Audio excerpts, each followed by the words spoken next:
Oui, bonjour madame. Bonjour, monsieur. Madame. Oui. Oui, c'est la poste à l'appareil. Oui. Est-ce que vous avez reçu le chronopost? Un chronopost? Oui. Ah non. Parce que notre facteur est venu vous le délivrer là il y a environ 1h30, il devrait déjà être rentré. Non, j'ai rien. Bon, attendez, alors là on a des problèmes parce que le facteur aurait dû revenir depuis longtemps. Le facteur, celui qui a les lunettes, là, Yves? Ah non, c'est pas Yves, non, c'est le Ah, doux. c'est un autre. Oui, c'est le doux, là, c'est le vieux là qui amène les chronopostes comme Ah, ça. je connais pas. Ah bah, normalement il devrait être à la retraite. Vous l'avez déjà vu, un vieux monsieur avec un nez assez rouge, une fraise comme on dit, quoi. Il a un... Il faisait pas la rue des Sablonnières avant? Voilà. Ah, lui, ah oui. Oh, bon, il faut pas être pressé, je crois, hein. Ah ouais, c'est ça. Bon. C'est celui qui avait perdu sa selle, certainement, une fois. Ah, vous connaissez l'histoire? Bah oui, parce que c'est moi qui en avais donné une. La selle du vélo? Oui. Oh bah d'accord. C'est Bah chez oui. moi, il était venu, m'avait demandé si je pouvais y prêter une selle de vélo. Il avait démonté celle du gamin, j'avais prêté, moi. Oh, il est pas méchant, hein. Mais faut pas être pressé, quoi. Bon, Ouais, bah, et Chronopost, vous pouvez pas me dire d'où ça vient? Ah, écoutez, moi je l'ai pas devant les yeux. En plus, la vie, c'est lui qui l'a. Dis-moi, est-ce qu'il a le doux là, il a un portable? Oui, allô? Oui? Bon, il a un portable. On va passer par votre ligne. Oui? On va l'appeler comme ça on saura exactement où il est. Oui? Quittez pas, hein. Parce que là, je quitte pas. C'est vous qui allez l'avoir au téléphone, hein. Oui? Ça a sonné. Allô? Allô? Euh, C'est le facteur des Chronopost? Alors tu m'en remets... Ouais, tu me l'as... Ricard. Mais sec, hein. Oui, allô? Vous êtes le facteur des Chronopost? Ah ouais? Je suis ma j'attends mon Chronopost. Je voudrais savoir dans combien de temps vous l'amenez. Oh! C'est vous qui m'avez dépanné avec la selle de vélo? Oui? Oh, comment ça va? Ça va? Ouais, ça va mieux que moi, hein. Ah bon? Tu me remets un autre Ricard? Alors dans combien de temps vous m'amenez mon Chronopost? Ouais. Demain, Demain? on est à l'hôtellerie de la forêt. Mais les PTT vous cherchent partout. Ouais, ça m'étonne pas. Ah bon, ça vous étonne pas? Je suis tombé Vous êtes tombé? dans un traquenard. Ah ouais, mais c'est grave ça. Un Ricard, là! Oui, bah moi le Ricard, je m'en fous, hein. Attendez, quittez pas. Bah oui. Allô? Allô? Allô, la poste? Oui, c'est PTT, là. Ah ouais, bah dites donc, il est à l'hôtellerie de la forêt, il est en train de recommander des Ricards secs et il est plutôt bourré, hein. Il Allô? vient de me dire qu'il était tombé dans un traquenard, et puis il commande des Ricards secs, et puis je peux vous dire qu'il est pas à jeun, hein. Attendez, quittez pas. Oui. Il est à l'hôtellerie de la forêt, là. C'est au 14 boulevard Henri Barbus, tu sais. Mais il est bourré, hein. En parlant poliment, il est pété. Il est quoi? Bourré. Sous. Comme un cochon. Ouais, bah ça, c'est lui, ouais, y a pas de problème, hein. Parce que je peux vous dire, j'ai une voisine qui est là, elle l'a entendu, hein. Bon, attendez, quittez pas. Il m'a dit, je vous l'amène demain, pour le moment, un Ricard sec et vite. Je rigole, mais c'est peut-être pas rigolo, hein, ce Bah matin. non, parce que y a quand même l'honneur des PTT, puis nous, c'est pas bon pour notre image. Non, je dirais pas, hein, mais enfin, j'ai ma voisine qui est là, je peux vous le certifier, il commande un Ricard sec, et il m'a dit que mon Chronopost, c'était pas pressé, il me l'amenait demain. Ouais, tu m'entends, là? Bon, il est à l'hôtellerie de la forêt. Tu fais vite, tu prends la voiture, là. T'es à 2 minutes? Même pas, ouais. Bon, attends, quitte pas, je suis avec la dame, là. Vas-y, fonce, hein. Allô? Oui? Attendez, je vous le renvoie. Faites-le tenir, justement, le temps qu'on l'attrape là-bas, hein. Oui?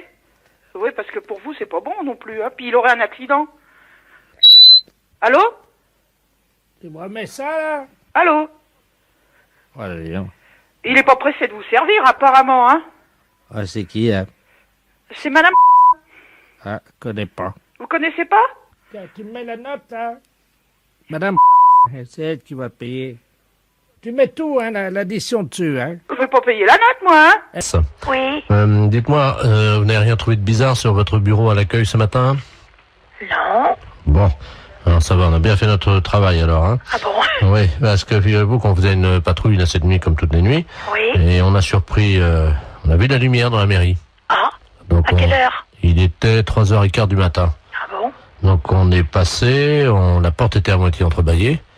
C'est du côté? Oui, on est rentré, Oui. et là sur votre bureau à l'accueil, c'est le standard, hein, c'est ça? Oui. Il y avait un couple Oh. en train de faire ce que vous imaginez. C'est pas vrai. Oui. C'est bizarre, ça. C'est bien pour ça qu'on vous appelle, hein. Ben oui, parce que c'est le grand bureau, c'est moi, hein. C'est ça, c'est le grand, oui. Sur celui l'autre accueille à la caisse, c'est pas possible. Écoutez, voyez monsieur le maire à ce moment-là, hein. Ouais. Je vous passe monsieur le maire. Oui, passez-nous, monsieur le maire, merci. Allô? Oui. Oui, bonjour monsieur. Oui, bonjour madame, adjoint de la place à la gendarmerie, là, pareil. Oui. Oui, on vous a expliqué le problème, non? Non, non. Bon. Cette nuit, on a remarqué de la lumière à la mairie, là, quand on était en patrouille. Et quand on est rentré sur le bureau, le grand bureau, là, à l'accueil, il y avait un couple qui était en train de... Ah. Oui. C'est un couple de personnes âgées. Un couple de personnes âgées. Oui. Donc, ce qu'on proposait, c'était que quelqu'un chez vous leur fasse la morale, quoi. Oui, quand bien même. sûr. Bah, je vais voir dès que monsieur le maire arrive, je vais lui dire. Je voulais pas, par contre, si c'était possible de les sermonner, quoi. Oui, oui. Quittez pas. Merci. Allô? Oui, bonjour monsieur. Oui, bonjour madame. Alors, comment ça se fait que vous venez en mairie quand même, c'est quand même pas vraiment l'endroit idéal, hein? Ben, écoutez, si nous avions envie, disons, de réussir un fantasme, comme on dit. C'était votre fantasme, c'était de venir en mairie, Oui, sur le bureau de l'accueil. sur le bureau de l'accueil. Voilà. Ben, c'est quand même assez bizarre, parce que, bon, vous imaginez bien Ben, quand même attendez. que c'est quand même pas vraiment l'endroit... Ah si. un bureau, c'est pas fait pour ça. D'accord. Ah, Et puis en plus, vous êtes quand même dans une mairie, c'est quand même représentatif comme bâtiment, c'est quand même pas... ben, c'est ça qui nous a excités. Nous avons quand même l'expérience avec ma femme. Nous sommes à 50 ans de mariage. Hein. Oui, c'est très beau, hein, mais bon, par Ah, contre... vous voyez que c'est beau. Ben, Oui, c'est beau, 50 ans de mariage, Ah, mais là. par contre, puis là, comme Ben. je suis la directrice générale de la commune, je suis quand même très surprise et j'aimerais bien, parce que c'est quand même très grave. On a des choses très importantes dans une mairie, écoutez, il faut quand même vous rendre compte de ça. pour l'ordinateur, je suis d'accord. Pourquoi vous avez fait quoi sur l'ordinateur? Ma femme, à un moment, je l'ai prise près de l'ordinateur et elle a donné un petit coup de pied dans le... Mais il n'est pas cassé, hein, il est un petit peu abîmé. Il a un peu abîmé l'ordinateur. Non, mais il n'est pas cassé. Oui, je vais voir, parce que moi, je tombe un petit peu quand même des nues, là. Hein. C'est quand même pas commun d'apprendre que des gendarmes prennent sur le fait des personnes qui sont venues en mairie pour faire... C'est pas une maison close, la mairie. Mais c'est pas la première fois qu'on fait ça chez vous, dans votre mairie. Mais c'est pas la première fois que vous faites ça. Non. Là, ça peut aller très loin, monsieur, quand même. La dernière fois, nous sommes venus avec plusieurs anciens, là, du foyer. Du foyer logement. Oui. Et on a fait une partie, ce qu'on appelle une Il y a des partouze. personnes du foyer logement qui sortent du foyer logement pour venir à la mairie. Oui, la nuit, oui. Ça devient très grave, votre Qu'est-ce que c'est que histoire. cette histoire, là? Expliquez-moi, qu'est-ce qui s'est passé? C'était quand? Les dates, s'il vous plaît. Ah, il faut des dates, là, oui. La nuit du 2 janvier, nous étions 18. 18 personnes du foyer logement qui viendraient en mairie. Oui. Vous vous rendez compte de ce que vous avez fait? Vous n'êtes pas en train de raconter des choses qui vous sortent de la tête par rapport à vos fantasmes. J'ai des photos. Vous avez des photos. Attendez, qu'est-ce que c'est que ça? Faites voir. Oh là là là là. Allô? Oui, Oui. il a des photos. Vous pouvez pas imaginer ce que j'ai devant les yeux. Oh là là là là. Et dans la mairie? Dans la mairie, oui, sur le grand bureau, là. C'est très grave, là, quand même, hein. Il y a la photo de monsieur Jacques Chirac derrière. On voit une dizaine de personnes âgées, dévêtues. Oh là là, là, ça devient une ampleur quand même importante, là. Allô? Oui. J'ai avoué maintenant, je peux sortir. Non, je pense pas que les gendarmes vous laissent sortir, là, voyez, monsieur. Parce que si vous avez des photos, il n'y a pas quelqu'un qui faisait des cassettes aussi. Il y a quelqu'un qui avait un caméscope. Oui, il y a eu des cassettes. Et voilà. Parce que là, c'est plus un fantasme de dire que je viens dans la mairie, hein. Il y a une filière, là, quelque part derrière, là, hein. C'est-à-dire que c'est moi qui suis l'organisateur, si vous voulez. Voilà, vous êtes l'organisateur. Et vous touchez de l'argent par rapport à faire des cassettes? Oui, nous les revendons dans les pays étrangers. Eh ben voilà, voyez bien que ça va beaucoup plus loin que votre fantasme de venir dans une mairie. Et nous avons vendu donc 1 700 000 cassettes. Ça s'appelle partouze de vieux dans la mairie. Et il y a ça qui circule à l'étranger? Attendez, on est sur ordinateur, hein. Oui. Je cherche nos fichiers vidéo pornographiques. Allô? Oui. Vous êtes en tête du hit parade des vidéos pornographiques. Hein. Oui, bonjour madame. Bonjour monsieur. C'est le salon Brigitte, hein? Oui. Oui, c'est la maison de retraite des Volets Bleus. Dites-moi, je vous appelle parce que nous avons une de nos pensionnaires, madame Ledoux, qui voudrait prendre rendez-vous avec votre salon. Alors attendez. Alors, je vais vous la passer. Oui. Bon, c'est une dame âgée, hein, elle a 91 ans. Oui. Donc, elle est un peu bavarde. Si vous sentez que vous n'arrivez pas à la faire arrêter de parler, vous faites comme nous on a l'habitude, vous inquiétez pas. On lui dit, et elle arrête immédiatement, et comme ça vous pouvez conclure votre conversation, vous lui dites ta gueule Germaine, et ça s'arrête immédiatement. Ah bon? Voilà. Donc, je vais vous la passer, hein. Oui, d'accord. La 303, c'est Germaine Ledoux, hein. Ouais. Allô? Allô? Allô? bonjour madame. Ah, bonjour madame. Oui. C'est à quel sujet? Vous voulez prendre rendez-vous chez le coiffeur? Ah, c'est le salon, oui. Oui, c'est le salon Brigitte. Ah, bah, ça me rappelle mon mari en 1932. Oui, oui. Il Pourquoi tenait vous voulez- un salon de coiffure à Paris. Ah oui. Et nous sommes venus nous installer en Oui. 1949. Oui, mais je vais prendre votre rendez-vous, C'était madame, s'il au vous plaît. printemps. Je vais prendre le Et rendez-vous, c'était madame. après, nous sommes revenus à Reims. Écoutez, madame, je suis occupée. Nous avions On un prend le salon rendez-vous? qui était au 42 et que nous avons tenu pendant 17 Allô? ans. Oui, je vais prendre le rendez-vous, madame. Et ça marchait très bien. Oui, Nous avions énormément de clientèle à cette époque-là. oui. Allô, on va prendre le rendez-vous. Ça a parce que beaucoup je suis occupée. changé. Oui, oui. Je le vois avec les autres Oh. pensionnaires. Allô? Pourquoi vous voulez venir? Allô? Allô? Oui, allô? Ah, écoutez, j'y arrive pas, hein. Écoutez, je vous passe la patronne, hein, monsieur. Allô? Oui, bonjour madame. Bonjour, monsieur. De la place, à l'appareil. Comment? Je suis monsieur de la place, je suis intendant des volets bleus à Reims, Oui, la maison de où se trouve retraite. cette maison de retraite? Mais nous sommes au 128 boulevard Saint-Marceau, à côté d'un de chez vos collègues d'ailleurs, qui est la nouvelle vague là. D'accord. Voilà. Oui. Et bon, je l'ai expliqué à cette dame. Oui. Bon, c'est une dame qui est intarissable, qui est bavarde, qui était une ancienne coiffeuse, elle aussi d'ailleurs, avec son mari à Reims. Oui. Donc elle voudrait prendre rendez-vous. Oui. Et j'ai expliqué à la dame que comme c'est une dame âgée de 94 ans, Oui. quand elle part dans ses délires pour la ramener, si vous voulez, à la réalité, nous lui disons ta gueule Germaine. Oh. Je vous repasse la 303, madame. Hein. Oui. Allô? Allô, bonjour madame. Vous désirez un rendez-vous? Je ne vous entendais Oui, plus. d'accord, on nous a coupé. Vous désirez Alors. un rendez-vous? Voilà, j'expliquais. Nous sommes installés en Oui, j'ai compris. février Monsieur m'a tout expliqué. 1949. Avec mon mari, nous avons tenu Oh là là. Mais la j'ai compris, le clientèle. monsieur m'a tout expliqué, madame. Vous voulez un Nous rendez-vous? avons tenu la clientèle, figurez-vous, Écoutez, pendant je 17 ans. préférerais que vous preniez votre rendez-vous. Et alors, nous avions une clientèle qui... C'était pas comme aujourd'hui. Je peux tout de même pas lui dire ta gueule Germaine. Non. À l'époque, je ne sais pas si vous vous souvenez, mais à l'époque, c'était pas comme aujourd'hui. Nous avions Bon, ben écoutez, Au le monsieur, minimum. passez-moi le monsieur, il va prendre rendez-vous pour vous. 17 à 20 coupes à faire par jour à l'époque. Hein. Oh non. Allô, madame, je vais prendre votre rendez-vous tout de suite. C'est comme je vous disais. Non, Mon ta gueule mari. Germaine. Oui, je voudrais prendre rendez-vous si c'était possible. Quand? Quel jour voulez-vous? Alors écoutez, si ça ne vous dérange pas, Oui. je voudrais bien venir en fin de semaine parce que figurez-vous que demain, nous allons nous promener, nous allons voir le musée.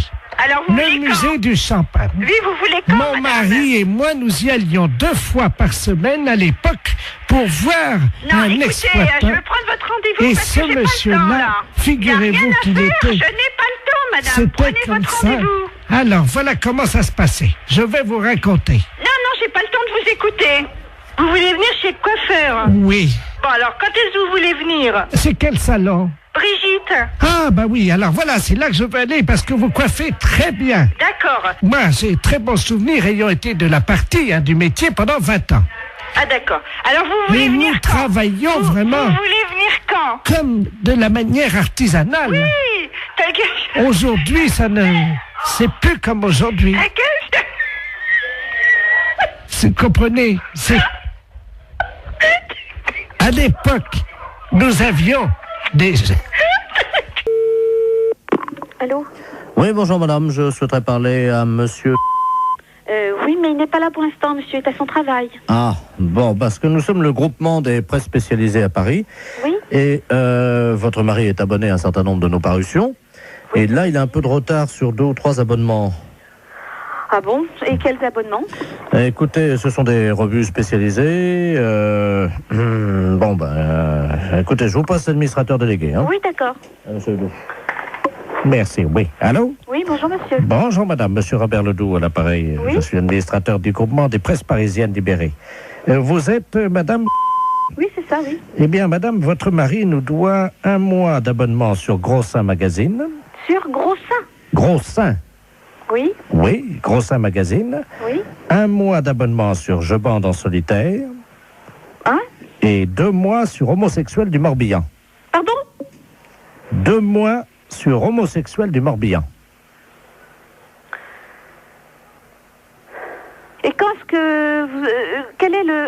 pouvez me préciser à quelle date il s'est abonné à ce genre d'ouvrage? Depuis 2 ans, et il les reçoit en poste restante à la poste. Ce sont des revues qu'on trouve par correspondance, pas dans les kiosques. Justement, c'est pour ça que je suis vraiment très surprise de ce genre de... C'est pas trop grave, remarquez. Nous, on a l'habitude d'accorder des délais de règlement. Ouais. Bon. Ce qui ferait quelle somme, s'il vous plaît? Comment? Ce qui ferait quelle somme? Alors, Grossin Magazine, ça fait 42 francs. Je bande en solitaire, 64 francs. Et Homosexuel du Morbihan, 172 francs. Oui. Par contre, madame, nous avons une bonne nouvelle. Oui? Vous avez été photographiée par votre mari dans la série des photos cachées pour Je bande en solitaire. Ah? Comment ça? Il vous a parlé de ça? Ah, pas du tout, non. Il a fait une... Écoutez, mais qu'est-ce que c'est que cette histoire-là? Comment? Je comprends rien du tout à ce que vous me racontez. Mais madame, votre mari est abonné. Bon, alors écoutez, c'est bien simple. Vous allez rappeler à 18h30, normalement il devrait être là. Bon. Parce que personnellement, je ne tiens pas du tout à continuer cette conversation. Bon, alors... Ce n'est pas moi qui ai souscrit ces abonnements-là. Je comprends. Non, mais c'était... Le genre de revue me déplaît souverainement, vous en doutez bien. Pourquoi? Ah, bah je vous en prie quand même. Écoutez, madame, on est embêtés. C'est-à-dire? On ne s'attendait pas à ce que vous soyez pas au courant, voilà. Bien sûr que non. C'était pas dans nos habitudes, ce genre de truc. Je suis désolé si vous Non, n'étiez je pas... vous en prie, ça m'étonne pas que vous soyez désolé. Madame, vous n'étiez pas au courant. Ah, bah, vous vous en doutez bien. Dans la plupart des cas, c'est certainement le cas. Madame, excusez-nous, ça Oui, arrive. oui, je vous en prie. Donc vous allez rappeler ce soir à partir de 18h30. Bon, pouvez-vous lui dire quand même Oui. qu'il y a 2 bonnes surprises, C'est-à-dire? Grâce à la photo qu'il a faite de vous, Oui. donc en photo cachée, Oui, bien sûr, oui, évidemment, concours, ça je me doute bien. vous avez gagné quand même 2 mois d'abonnement à Je bande en duo, notre nouvelle revue. Oui, et alors? Ensuite, Oui, j'attends le nouveau problème. madame, nous n'avons pas pour l'habitude quand même d'appeler chez les gens. Oh bah, c'est ce que vous venez de faire en tout cas. Bah oui, parce que vous êtes en direct à la radio. Allô? Oui, bonjour madame. Bonjour monsieur. Je suis bien chez monsieur. Oui monsieur. Oui, bonjour madame, est-ce qu'il est là? Non monsieur, il ne rentrera même pas pour ce midi. Ah, dommage, vous êtes sa secrétaire? Oui monsieur. Je suis le docteur Givaro, madame. Oui. Et j'avais un rendez-vous téléphonique avec lui vers 12h, peut-être qu'il ne l'a pas noté. Ça m'étonnerait bien. Bon, je vous explique madame. Oui. Je travaille dans la réduction natine, c'est-à-dire que nous faisons de la réduction de tête. C'est notre spécialité, ça vient d'Amazonie madame. Oui. Et monsieur était très intéressé par nos travaux, puisque nous faisons collection de têtes, que nous réduisons. Et vous savez que, bon, nous cherchons avidement au nom de la science des gens qui font don de leur corps à la science. Bien sûr. Et donc, votre patron avait souhaité laisser faire don de son corps à la science et à notre spécialité. Oui. Donc, j'aurais pris, je devais prendre le papier qui m'autorisait à prélever sa tête en cas d'accident. Bien. Écoutez, il a vos coordonnées? Oui, il les a. Ah bah bien sûr, oui. Simplement, est-ce que vous pouvez lui préciser? Il m'avait demandé quelques détails quant à l'opération. Oui. Est-ce que vous avez de quoi noter? Oui monsieur. D'accord. Voilà, donc, alors, une fois que les papiers sont en règle, Oui. donc, nous réduisons, donc, réduction de la tête dans de la chaux vive. Après, on la malaxe. Oui. On en fait donc une boulette que l'on pétrit bien. Qu'on introduit donc dans la sarbacane. Introduite ensuite dans une sarbacane. Non, la sarbacane, vous savez, c'est ce long tuyau. Oui, oui, on introduit dans la sarbacane. Donc, et hop, alors donc après, donc, c'est 3 opérations de hop, les 3 opérations indiennes, et hop, et hop, et hop, donc c'est la formule qui nous a demandé, le rituel indien. Comment ça s'écrit-il? Comment ça s'écrit-il? Hop, et hop, et hop. Vous l'écrivez comme ça se prononce, puisqu'il n'y a pas de traduction, hein. Et hop, et hop, et hop. Alors je fais ET plus loin à choper. À choper 3 fois. Bon. Donc, on gobe tout ça. Donc la pâte réduite, la boulette. Oui. Et hop, encore une fois. Donc, il l'a dans le baba, c'est exactement la traduction. Donc écoutez, pour ne pas faire trop de sottises. Donc le prélèvement de la tête. Oui. Mise en chaux vive. Réduction. Réduction de la tête. Oui. En chaux vive. Oui. Malaxage. Oui. Une boulette bien pétrie. Oui. Introduite dans la sarbacane. Oui. Et hop, hop, hop. Oui. Le tout est gobé. Oui. Hop. Oui. Et dans le baba. Voilà. Je vous remercie. Vous est-il un papier spécial, s'il vous plaît? Ah oui, ben, il va falloir qu'il signe la décharge. Donc la décharge, alors il aura la décharge demain. Oui. Tout de suite et il me la renvoie à mon cabinet. Bon, c'est entendu. Je vous remercie, madame. Je vous en prie, docteur. Vous avez bien noté mon nom? Docteur Givaro. Givaro, voilà. J-I-V-A-2-0. Vous lui transmettrez ça à quelle heure, madame? Dès qu'il arrive, je présume vers 14h30, 15h, monsieur. Je vous remercie, madame, de votre diligence et de votre... Allô? Allô? Allô? Oui, bonjour madame. Bonjour? Bonjour madame, madame Ledoux à l'appareil. Ledoux? On se connaît pas, hein? Non? Et je vous appelle parce que j'ai reçu un colis ce matin qui était adressé à votre mari. Ah bon? Mais j'ai pas fait attention, j'avais pas mes lunettes et j'ai ouvert le colis. Ah bon? Il y a eu une erreur. Alors j'ai été surprise de voir ce qu'il y avait dedans. Pas possible? Ah bah oui, à mon âge quand même. Hein. Ah bon, qu'est-ce que c'est? Ben écoutez quand même, enfin ça me regarde pas, c'est votre mari et vous, hein, mais... On n'attend pas de colis. Ah ben écoutez, il y avait des revues de médecine, je suppose. Sur les couvertures, il y a des corps de femmes nues. Pas possible. Ben oui. Ah bah dis donc. Alors il y a des films là-dedans, hein. Oh! Moi, ça va aller à la poubelle directement, ça au moins. Alors il y a une cassette qui s'appelle Glisse sur moi, Oh! une autre Réunion de cochonne, Oh! tous dans ma bouche, Oh! mon arrière-train prendra 3 fois. Il y a de quoi nous faire une belle réputation, j'ai l'impression. Ah ben, c'est ce que m'a dit le journaliste, hein. Parce que vous avez téléphoné au journaliste. Non, parce que à la résidence, mon voisin de palier, c'est un journaliste. Ah, parce qu'alors, si ça va déjà dans le journal, ben, ça va être du beau. Et donc, il a vu votre nom, tout ça, et il m'a dit qu'il allait faire un papier. Oh, écoutez, bon, bah écoutez, vous fichez tout ça à la poubelle, puis c'est tout. Hein. Moi, je veux même pas le savoir, ni mon mari non plus. Hein. Allô? Il me fait signe pour dire qu'il n'a pas besoin de... Allô? Oui. Attendez, je vais le chercher, hein. Qu'est-ce que c'est que ça? Elle aurait reçu un colis. Non, mais ça va plus. Merci, oui. Allô? Oui. Oui, bonjour madame, Bernard de la place Ouest France, appareil. Oui. Écoutez, le papier passera demain. Mais vous n'avez pas le droit de le faire sans notre autorisation, dans ces cas-là non plus, alors. Ah bah écoutez, moi j'en sais rien, moi je... Non, mais ça va pas, non? Et des conneries comme ça, non, mais allez vous faire foutre. Fallait le dire avant. Mais fallait le dire avant, mais on n'a jamais rien fait, on n'a jamais rien commandé. Ah, méfiez-vous, là, monsieur, si vous nous faites quelque chose. Écoutez, Méfiez-vous, hein. écoutez, madame, est-ce que je peux vous dire ce que j'ai écrit? Hein? Comme ça, vous verrez. Donc, c'est marqué exactement, un colis chargé de revues et de cassettes vidéo pornographiques arrive tout droit chez monsieur Poiroff. Ah, dis donc, vous vous rendez compte un peu? Je constate, je suis Bon, journaliste. écoutez, nous ne sommes au courant de rien, nous ne voulons rien savoir. Là. D'accord. On n'a jamais commandé des trucs comme ça. Non, mais ça va pas. Non, mais vous nous prenez pour qui à la fin? Bon ben moi je... Ah, et méfiez-vous, hein, si vous avez fait quelque chose. Ben, le papier est déjà imprimé. Oui, oui, imprimé, sans notre autorisation. On n'est même pas au courant que ce colis est arrivé. Alors là, foutez-nous la paix. Bon, alors je vais faire un droit de réponse le lendemain en disant que vous n'étiez pas au courant, puis voilà. Non, mais dis donc, ça va plus, non? Pour qui vous nous prenez? Ah! Non, mais ça va pas, non? Ah, alors? Ouais, mais, Ah, méfiez-vous, hein. Je sais pas qui vous êtes, hein, Bernard Laplace ou Bernard je ne sais quoi, mais ça va peut-être aller loin, hein. Écoutez, madame, ça va faire de la pub quand même, hein, il faut pas tout dire, il faut pas Non, non mais plus... de la pub pour qui? Bah, Non, faut- mais... La pub pour qui? Pourquoi? Ben, j'en sais rien, moi, je voulais peut-être ouvrir un magasin, Mais oui, bien sûr. Alors? Je suis désolé, voilà. au Ah oui, nom- désolé, oui, et moi alors? Pauvre... je sais pas quoi que je vais envie de vous dire, tiens. Je suis stagiaire, j'ai fait une gaffe, voilà. Oui, allô? Oui, bonjour madame. Monsieur? La SPA? Oui, monsieur. Oui, bonjour madame, on voudrait vous demander un petit renseignement, s'il vous plaît. Je vous en prie. C'est la gendarmerie de Barquet, l'appareil. Oui. Nous sommes en train d'auditionner une dame qui prétend qu'il y aurait quelqu'un dans votre refuge qui se livrerait à quelque chose de répréhensible par la loi. Ah bon? Oui, donc nous aimerions en avoir le cœur net. Bah oui. Alors elle dénonce quoi? Écoutez madame, il y a un camion des douanes qui Oui. hier a intercepté dans la région Oui. un conteneur dans un camion Oui. qui comprenait donc de la drogue, de l'ecstasy, Oh. de l'héroïne, etc. Oui. Et surtout une valise avec à l'intérieur 400 hamsters séchés. Oh. Le foie des hamsters séchés sécrète une hormone Oui. hautement hallucinogène.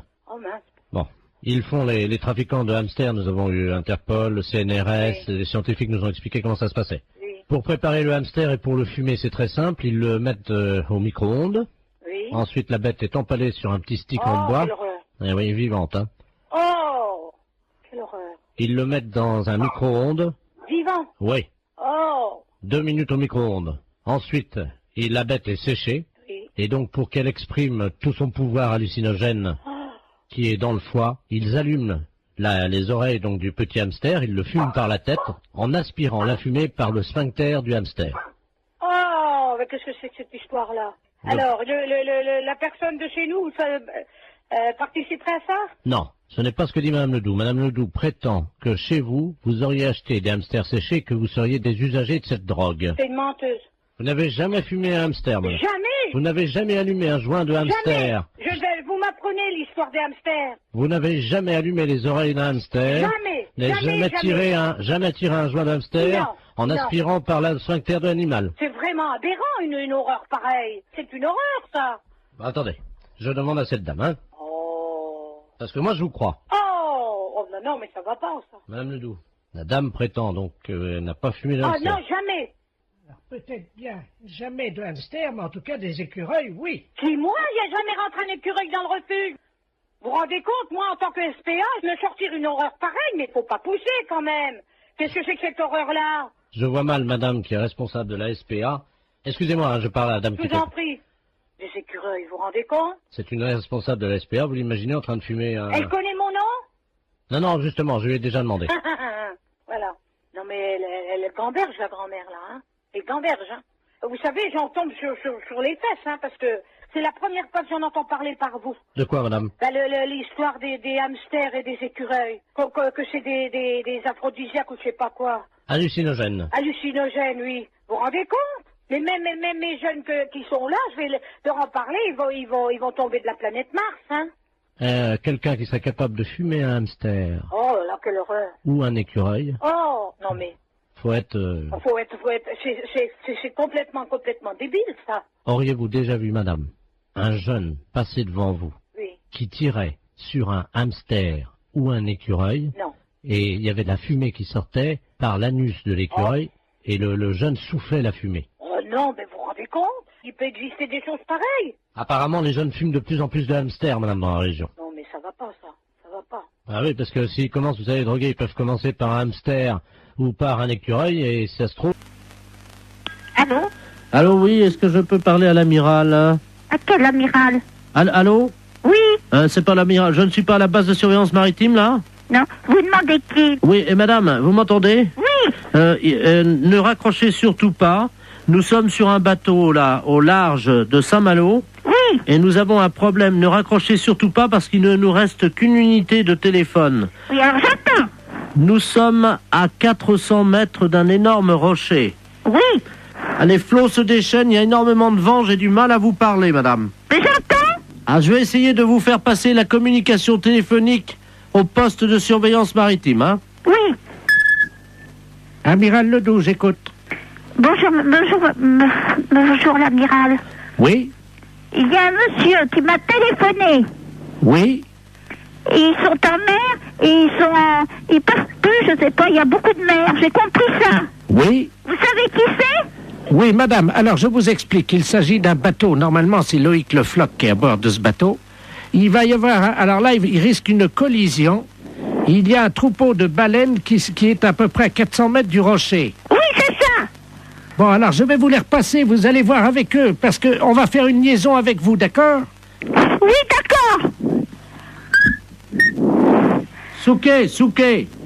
Oui. Allô? Oui. Ah, madame, oui, c'est Loïc Le Floch à l'appareil. Oui, alors ça y est, l'amiral le sait.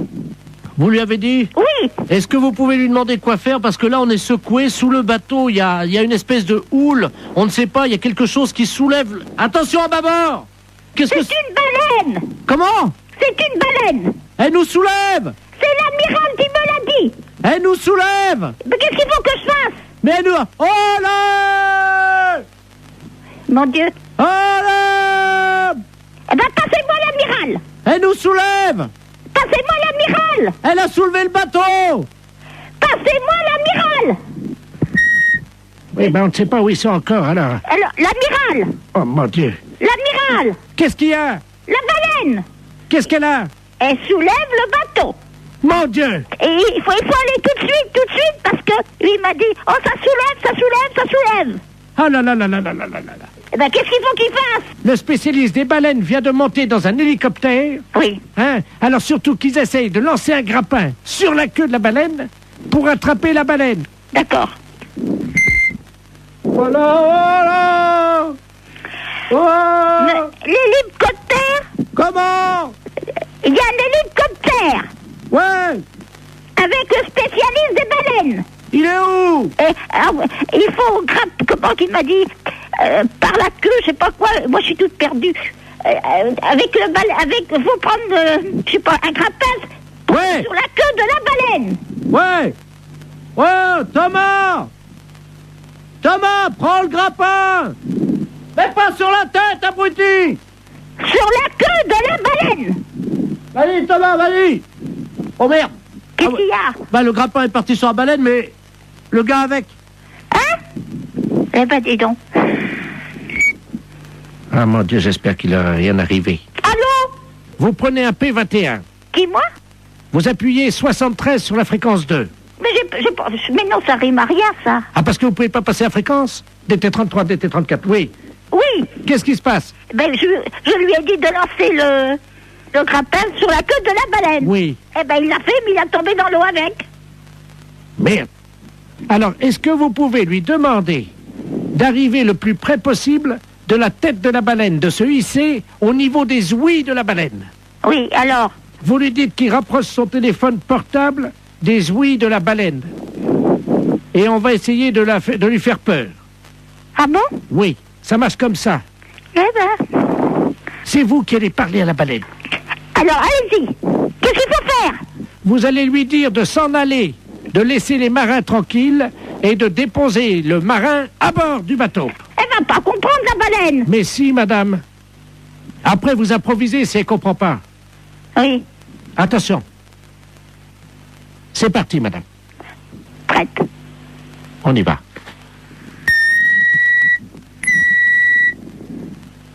Wow! Wow! Il faut mettre le portable à côté des ouïes. Tu as ton portable?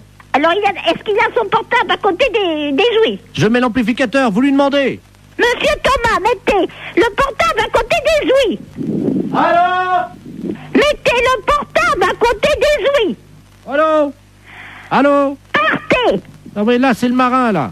Ah ben, faut dire, à la baleine. Oui, alors attendez, on va utiliser tu mets la voix de la dame sur le téléphone. Vas-y, branche le téléphone de madame. Allez-y, madame. Partez. Elle bouge pas, madame. Alors, elle n'entend pas. Il faut que vous parliez plus fort.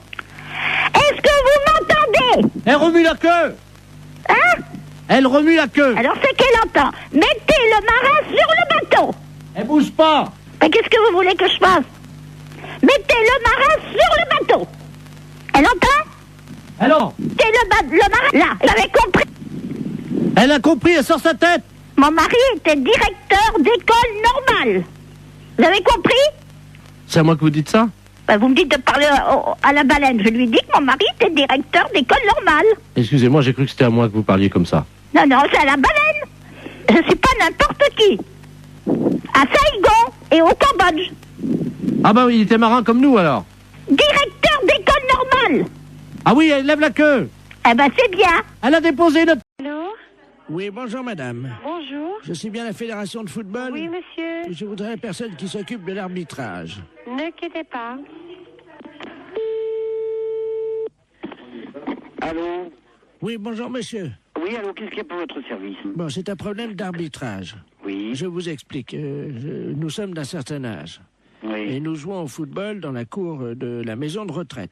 Oui. Mais quand je dis nous jouons au football, nous poussons la balle. Oui, d'accord. Avec les autres pensionnaires. Oui. Bon, il se trouve que dernièrement, on a eu un problème, un litige d'arbitrage, parce que quand je dis nous, c'est-à-dire que je joue avec mon frère. Oui. Mais nous sommes bicéphales.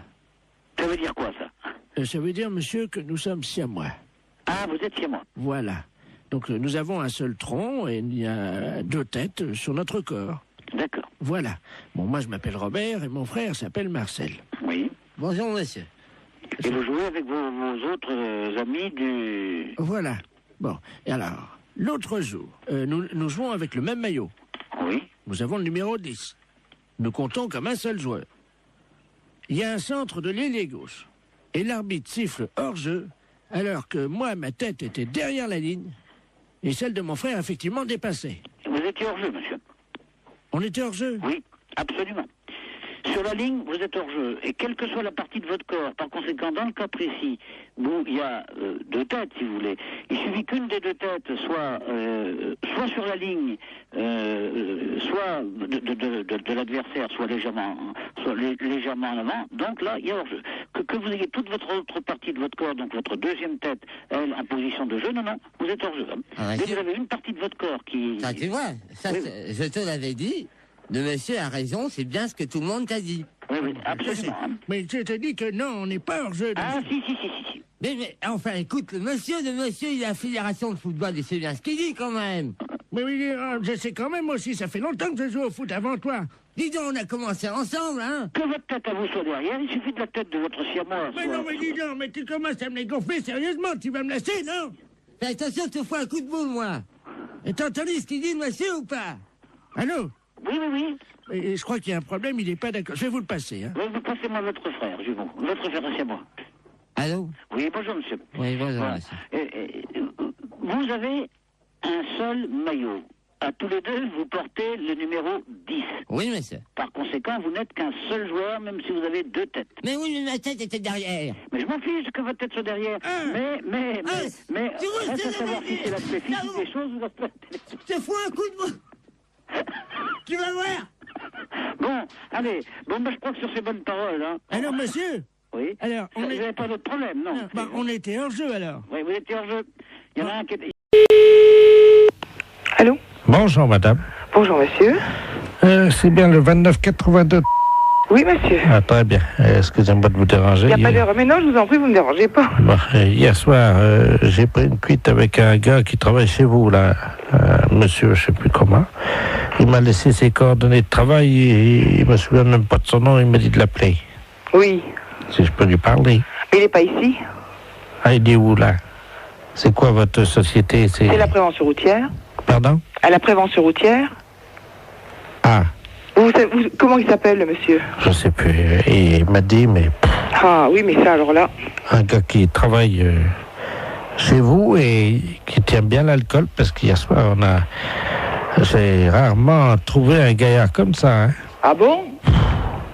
3 bouteilles de whisky à 2. Hein? 3, pas une. C'est pas possible. 2 bouteilles de vin rouge, une bouteille de vin blanc, une vingtaine de canettes. Et je passe sur le digestif, parce que sinon ça va me perdre. Oh ben, normalement c'est le coma éthylique, hein. Oui, ben là c'était pas loin, hein. Ben, je voudrais bien le nom de la personne aussi. Oh, je sais plus, c'est un responsable. Ben oui, mais monsieur, si j'ai pas son nom, comment voulez-vous que je sache? Je sais pas, il nous a raconté des histoires là sur une dame qui travaille à la prévention routière. Oui. Une dame qui est, paraît-il, directrice, je crois. Oui, c'est moi. Je sais pas qui c'est. Oui. Apparemment, ça a l'air d'être une sacrée. C'est une sacrée quoi? Une sacrée yop-la-boum, quoi. Ah bon? Oui, il nous a raconté des trucs sur elle. Eh ben c'est moi, monsieur, vous allez au bout du fil. Mais je veux le nom de la personne. Imaginez. Alors, il nous dit que cette dame-là, enfin, on peut parler en toute confiance. Ah ben bien sûr, monsieur, au contraire. Bon. Il paraît que... Avec quoi? Ben oui. J'ai pas compris ce que vous avez dit. Il paraît... Vous promettez que ça reste... Oui. Vous pouvez parler, je suis toute seule, hein. Vous n'irez pas dire ça à cette dame-là? Non. Bon. Elle slick. Elle quoi? Elle slick. Mais c'est n'importe quoi, hein. C'est ce qu'il a dit, Je vous dis que c'est moi, la directrice de la prévention routière. Viens voir, Bernard. Je vais vous passer, j'ai un ami, il a entendu, il vous dira ça mieux que moi. Viens là, viens voir. Tu sais, le gars hier qui était bourré, là, celui qui nous a ramenés, là. Tu te souviens, la dame avec qui parlait, là, qui était responsable de... Ben, il y a une collègue à cette dame-là qui l'a... Comment qu'elle disait qu'elle faisait? Ah oui, merci. Allô? Oui. Bonjour, madame. Bonjour, monsieur. Qu'est-ce que c'est que cette histoire-là? Je sais pas, moi, vous parlez de quoi, là? Ben, je sais pas, on me dit que, bon, il y a un monsieur qui travaille à la prévention routière, qui est avec vous hier, qui a bu des litres de whisky, des litres de vin, des canettes de bière. Ah, Toto? Oui, mais son nom de famille, comment que c'est? Tout le monde l'appelle Toto, apparemment il est connu. Hein. C'est un gars qui travaille avec une dame, il paraît, qui est une dame qui flic. C'est pas à moi, hein. Il y a erreur. Ah, je sais pas qui c'est, madame, moi je vous connais pas. C'est une dame qui est responsable. C'est moi. Il y a personne d'autre. Je vous repasse... Tu t'es foutu dans la merde, là, parce que... Je crois que c'est la dame en question. Mais non. C'est ce que je fais quand même, je suis pas fou, hein. Allô? Oui. Vous êtes où, là? Alors, on est à Épinal, c'est parce que ce soir, on doit remettre ça. Et où? Ben, il nous a dit, je vais essayer d'amener la dame qui slick. Oh, mais c'est pas à moi, alors de toute façon, il n'y a pas de problème, hein. Ben oui, vous n'êtes pas la patronne, vous, alors. Mais si, monsieur, c'est moi la patronne, je viens de vous le dire. Je t'avais dit, t'es con. C'est moi la patronne dans les Vosges. Moi, je veux le nom de la personne, c'est tout. Ben... Parce que je n'ai pas l'intention d'être salie par des poivreaux. C'est un gars, comment qu'il l'appelait? Toto. Oui, mais Toto quoi? Ça me dit rien, Toto. Ben, Toto derrière l'église, voilà, comment qu'il l'appelait. Derrière l'église? Oui. Mais derrière la basilique? Oui, derrière la basilique. Le petit bistrot qui est là? Voilà. Alors, Toto derrière... Vous avez de quoi noter? Oui. Si vous avez de quoi noter, je vous dis tout. Oui. Alors, il était 22h15 quand ça a commencé. Hein. Oui. Donc, Toto, il attend sa mère hein, derrière la basilique. Et donc, sa mère arrive, elle est en Mercedes, quoi. Oui. Et alors, la maman à Toto, ben, elle descend. Oui. De la Mercedes. Hein. Et puis, alors là, elle file son bas. Oui. Et donc, Toto, il voit sa mère avec le bac à filer. Oui. Il dit, mais... Non, mais vous êtes en train de me raconter des bêtises, hein. Vous m'avez demandé l'histoire, Toto. Je vous demande le nom du monsieur qui a bu avec vous. Alors, il y en avait plusieurs. Il y avait monsieur Jean-Yves Lafesse, d'Europe 1. Oui. Vous connaissez, non? Mais oui. Allô? Allô, madame? Oui. Bonjour, madame Ledoux à l'appareil. Madame? Ledoux. Je connais pas. Je vous appelle parce que vous savez, aujourd'hui, c'est le marché. Oui. Alors, est-ce que vous y allez, vous? Ben, mon mari, il y va quand il va au marché. Ben oui, est-ce qu'il va ramener des carottes? Parce que j'ai vu les carottes ce matin. Oui. Et je dois vous dire quand même qu'il y a un peu d'abus. Pourquoi? Oh, elles sont pas très belles, elles sont toutes petites, voyez-vous. Ah bon? Vous les avez achetées où? Eh ben, je les ai achetées au marché. Je sais comment il s'appelle là. Oui. Oh ben lui. Oh, dites-moi. Ah, lui, vraiment... Mais il fait trop cher. Ah oui. Ah, écoutez, quand même, les carottes. Oui. Hein? Elles étaient à 23,70 ce matin. Le kilo? Oui. Pas 23. Si. Mais les carottes nouvelles? Non, les carottes, il y avait de la terre dedans en plus. Oh là là, c'est pas possible. Ouais, si je vous le dis. Ah, moi, j'irai à la gendarmerie leur dire, écoutez, est-ce que c'est le prix, les carottes à ce prix-là? Mais c'est pas le prix, normalement. Ça... Ben non. C'est 5 francs ou 6 francs le kilo. Avec en plus, il a mis de la terre autour, vous savez, pour que ça fasse plus lourd, quoi. Oh là là, il est pas honnête. Hein. Et alors, attendez. Oui. Les oignons. Oui. 16 francs 60. Oh là là. Mon Dieu. Faut m'y acheter un Super U. Oh bah oui. Ah oui, alors. Et les fraises? 31 francs. Ah, les fraises, c'est... Oui, ils sont chers en ce moment. Mais quand même, 31 francs. La barquette? Oh, dis donc. Ah oui. Ah non. Et alors maintenant, vous savez les artichauts qui vendent au kilo? Oui. Ils pèsent les artichauts avec la queue entière. Oh ben ça, comme ça fait plus lourd. Mais oui, et ils mettent au moins 40 cm de queue. Mais oui. Ça fait quand même une queue de 40 cm. Oui, bien sûr. Ça, il n'est pas perdant dans ces conditions-là. Oh ben avec ça, il est gagnant. Oh ben hein. vous pensez? Il est gagnant avec une queue de 40. Oui, ben bien sûr. Bon, ben c'est bien ce que je disais. Oui, oui. Écoutez, je vais vous dire, je vais en parler à mon neveu. Et puisqu'il est gendarme. Ben bien sûr. Et qu'il est dévoué. Ah oui, ben justement. Parce qu'il est dans la gendarmerie nationale. Eh ben, à ce prix-là, c'est impensable. Ah ben, vous permettez une seconde, ça frappe. Ça doit Oui, être... oui, je vous en prie. Ça doit être mon neveu. Oui, eh ben allez-y, je vous en prie. Quittez pas, hein. Non, non, non, non. Oh, dis donc, c'est pas possible à ce prix-là. Bonjour, mon petit Bernard. Ah oui, c'est ça. Bonjour, Tata. Alors, tu es en permission? Ah oui, je suis venu là te voir, hein. Mais t'es au téléphone, je veux pas te déranger, hein. Je vais pas sauter dans le salon. Non, non, mais t'inquiète pas, je suis avec une dame, parce que il y a un voleur sur le marché. Un voleur? Eh ben, oui. Attends, je vais te passer la dame, elle va t'expliquer ce qui s'est passé. Allô? Allô? Bonjour, monsieur. Eh ben, dites-moi, excusez-moi oui, de danger, adjudant de la place à Pareil. Oui. Je suis le neveu de Madame Ledoux, elle a l'air tout complètement secouée. Mais oui, parce qu'elle m'annonce que... Moi, je connais pas Madame Ledoux, mais elle m'a téléphoné, elle m'annonce que Monsieur Bout, il est sur le marché, qu'il vend les carottes, combien? 23 francs 70 le kilo. Pardon? 23 francs 70 le kilo, c'est Non. pas possible. Non, mais vous plaisantez. Mais c'est Madame Ledoux qui me dit ça. Tata, c'est 23,70 le Je kilo? vais chercher mes lunettes. Oui. C'est impensable, ça. C'est pas possible. Oh, c'est pas possible. Est-ce que la dame t'a parlé des oignons? Les oignons, 16 francs 60. Comment? 16 francs 60 les oignons, les gros oignons, sans doute.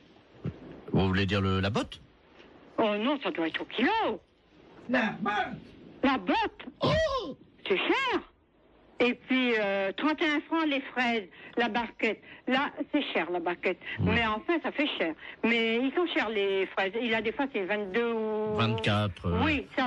Entre 22 et 24. Parfois, on les trouve à 22,80 et parfois, on les trouve à 23,60. Oui, ça, c'est sûr. J'en ai même vu à 23,90. Oui, mais eux, 31 francs la barquette. Et les artichauts, demande à la dame. Oui, les artichauts avec la queue. Pourtant, on ne met pas la queue. Oui. Combien qu'elle m'a dit? 40 cm de queue. Oh non, ça fait beaucoup, 40.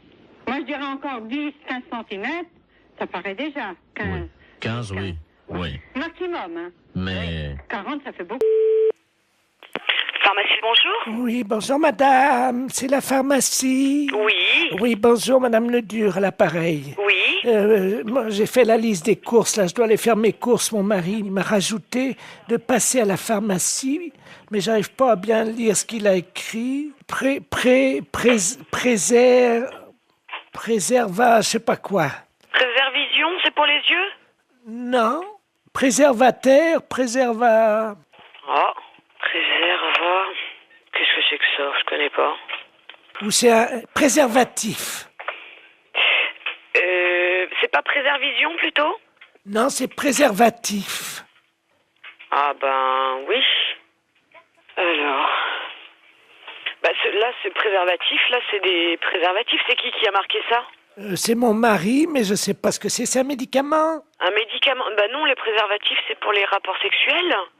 Comment? C'est pour les rapports sexuels, les préservatifs. Oh, mais il y a longtemps que je fais plus la chose, moi. Mais je sais pas, qu'est-ce qu'il a voulu marquer, alors? Je vais l'appeler, il a dû prendre son portable. Oui, bah appelez-le, voyez avec lui, ouais. Oui, merci, madame. Je vous en prie. Au revoir. Au revoir, madame. Allô? Allô? Oui, bonjour. Oui, bonjour monsieur, c'est la pharmacie? Oui. Oui, bonjour. Je pourrais avoir la personne qui vient d'avoir madame Ledur au téléphone dans votre pharmacie. Ah, je vous demande tout de suite. Merci. Il y a eu madame Ledur ou madame Ledur au téléphone? Oui. Oui, bonjour madame. Bonjour monsieur. Monsieur Ledur à l'appareil. Oui. Oh là là, gros souci, là, ma femme vient de m'appeler pour me dire que vous l'avez eu au téléphone, elle vous a appelé, je crois. Oui. Et elle a vu pour les préservatifs, elle vous a appelé. Oui, tout à fait. Qu'est-ce que vous lui avez dit? Bah, je lui ai dit que c'était pour des rapports sexuels. Oh mon Dieu. Ah oui. Oh là là. Parce qu'elle a demandé pourquoi c'était. Bah oui, mais alors là, ça va faire un drame, ça. Ah ouais. Bah oui, je comprends bien, mais ouais. Oh. Bah, mais vous lui avez fait une liste pour qu'elle achète ça? Non, j'ai rajouté juste ça dans sa liste des courses ce matin. Moi, je pensais pas que vous lui auriez dit, quoi. Moi, j'avais rajouté ça subrepticement, comme on dit, quoi. Hein. Ah ouais, je suis désolée, hein, mais... Oh. Bon, écoutez, si elle vous rappelle, pouvez-vous lui dire que je ne sais pas que c'est un médicament pour la prostate ou quelque chose comme ça? D'accord. Oh, vous êtes gentil, si vous Mais pouvez. je vous en prie, non, mais c'est vrai que, bah ouais, c'est délicat, là. Hein. Ben oui, parce que, bon, j'ai... Ouais, non, mais je comprends bien, ouais. Je comprends bien. Ça fait longtemps qu'on n'a plus de... Alors, il a fallu que je me débrouille avec quelqu'un d'autre, comme on dit, mais bon. Ouais. Mais il faut, par contre, il faut lui donner quelque chose, ou... Ah bah oui, j'ai besoin d'une grande boîte. C'est des boîtes de 20, je crois, ou 24, je sais pas. Ouais, mais elle va regarder. Elle va certainement regarder sur la boîte. Vous croyez? Oh, ouais. Là, je crois que c'est prendre des risques, hein, quand même. Oh. Et si vous lui dites que c'est un somnifère? Ouais, mais elle va regarder, non? Non, mais oui, si elle regarde, vous lui dites que c'est qu'on se met ça sur le nez pour empêcher de ronfler. Oh là là, j'arriverai pas à mentir comme ça, monsieur, hein. Oh, si, vous allez trouver sûrement. Ben écoutez, je vais voir. Hein. Merci beaucoup. Hein. Ben oui, désolé pour la gaffe, mais c'est vrai que là, parce qu'elle n'arrivait pas à lire en fait. Ben oui, je n'avais pas bien écrit intentionnellement. Ouais. Vous voyez? J'espère qu'elle va pas lire. Si elle lit sur la boîte. Ouais, mais elle a une vue très basse. Hein. D'accord. Une boîte de 24 qu'il faut. S'il vous plaît, oui. D'accord. Avec le petit réservoir. Très bien, on s'en occupe, on fait au mieux alors, monsieur. Vous êtes gentil, merci beaucoup. Merci. Au revoir. Au revoir, madame. Allô? Allô? Oui? Oui, bonjour, c'est la pharmacie? Oui, c'est la pharmacie, madame. Ah, c'est vous que j'ai eu tout à l'heure? Oui, madame Ledu? Oui. Oui, c'est moi que vous avez eu tout à l'heure, oui. Alors, vous avez eu votre mari au téléphone? Oui. Oui, alors dites-moi. Ben, j'ai pas compris ce qu'il m'a dit. Ah. Mais il m'a dit de venir les prendre assez vite. D'accord. C'est quoi alors? Vous avez trouvé ce que c'est? On va regarder, venez avec le papier, on arrivera à lire, nous. On arrivera à lire. Non, c'est des préservatifs, il m'a dit. D'accord, je regarde. Je tape à mon ordinateur. Hein. D'accord. Alors, qu'est-ce que c'est? C'est un médicament pour la prostate. C'est pour sa prostate à monsieur. C'est ça. On a trouvé, là. Qu'est-ce qu'il a, mon mari, à sa prostate? Vous me faites peur. Oh, mais non, vous inquiétez pas, c'est rien du tout, madame. Non, ne vous inquiétez pas. Il n'y a pas de souci, là. Oh, mon Dieu. Non, ne vous inquiétez pas. Mais alors, c'est quoi? C'est des dragées, des suppositoires, des cachets? C'est quoi? C'est des comprimés. Ça se met dans l'eau? Oui, mais il se débrouillera, il connaît, je pense, hein. C'est la première fois que je vois ça. Ah ouais, d'accord. Non, mais je pense qu'il connaît, hein. Ah oui. Les préservatifs, hein? Oui, c'est ça, madame. Ah ben, attendez. J'ai le dictionnaire. Oui, mais vous trouverez pas dans ce dictionnaire-là. Alors, préservatif. Préservatif masculin. Ah oui, mais ça, c'est ce que je vous ai dit tout à l'heure. Je me suis trompée, c'est pour les rapports sexuels. Ça n'a rien à voir. Si c'est marqué langue vulgaire, capote anglaise. Qu'est-ce que c'est que ça, une capote? Non, mais c'est pas ça, madame. C'est une maladie anglaise? Non, pas du tout. Oh, mon Dieu. Mais non, ne vous inquiétez pas. Pourtant, il n'a pas attrapé de maladie en Angleterre, il n'est jamais allé. Non. Oh mon Dieu, mais oui, il a serré la main à un Anglais l'autre jour. Mais non. Si. Oh mon Dieu. Mais non, ne vous inquiétez pas, c'est rien du tout. Là, c'est ce que vous lisez, là, c'est dans le dictionnaire. Mais nous, on a un autre dictionnaire, c'est pour les médicaments. Ça n'a rien à voir. Ah bon, bah vous me rassurez. Ouais, non. Parce que j'espère qu'il pourra continuer quand même à vivre. Mais oui, mais bien sûr. Non, mais il à est être pas malade. heureux et à faire l'amour avec la concierge. Parce que ça lui fait du bien, vous savez. Ah. Bon. Ah. Je dis rien parce qu'il a un certain âge et il faut qu'il en profite. Oui, allô? Allô, c'est la boucherie? Oui? Oui, bonjour madame. Madame Ledoux à l'appareil. Oui? Je vous appelle parce que je suis de passage dans votre ville aujourd'hui avec des amis. Oui? Et ce soir, nous avons une petite cérémonie, voyez-vous. Oui? Disons que je suis la grande prêtresse d'une organisation qui pratique des sacrifices. Oui? Et nous aurions besoin d'un boucher. Oui? S'il pouvait passer pour couper une bête en deux. Oui, mais vers quelle heure? C'est à 20h, mais nous payons. C'est juste couper le chien en deux et c'est fini. Le chien coupé en deux? Oui, vivant, parce que moi je ne sais pas le faire. Non, mais là je crois que c'est mon frère qui... Mon frère il le fera pas ça, couper le chien en deux, non. Ah mais il est vivant le chien, hein? Non, mon frère ne coupera jamais un chien vivant en deux. Hein. Vous êtes bouché pourtant. Mais oui, non, mais attendez, nous on coupe de la viande, elle est déjà morte, on ne coupe pas, il faudrait téléphoner à quelqu'un qui déjà non, mais tue les attendez, bêtes. c'est un vieux caniche, hein? Ben oui, non, mais attendez, on mange pas du chien ou il tue mais pas c'est du pas chien. pour le manger, c'est parce que nous faisons un sacrifice, voyez-vous, nous sommes mais une je vois secte. mal mon frère tuer un chien.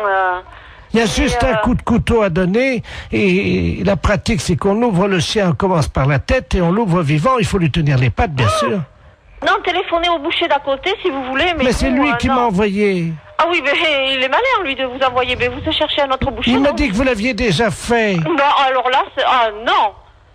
Comment ça, on l'a déjà fait? On n'a jamais fait ça. Lui, il a peut-être déjà fait. Lui, il tue les bêtes, lui, mais nous, non. Ah bah lui, il m'a dit que votre frère était un expert et qu'il avait l'habitude de tuer ça et qu'en plus, vous le faisiez très vite. Ah non, du tout. Non, on n'a jamais fait ça, hein.